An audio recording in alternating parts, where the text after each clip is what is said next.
aquí congratulatu jo Javier, i el campió, jo Javier, que aquí tenéis ahora,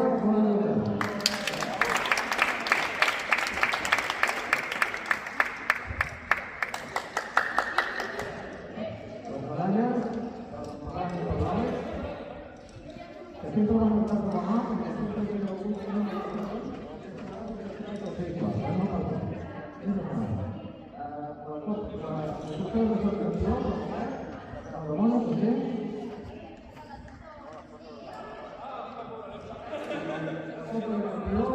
yo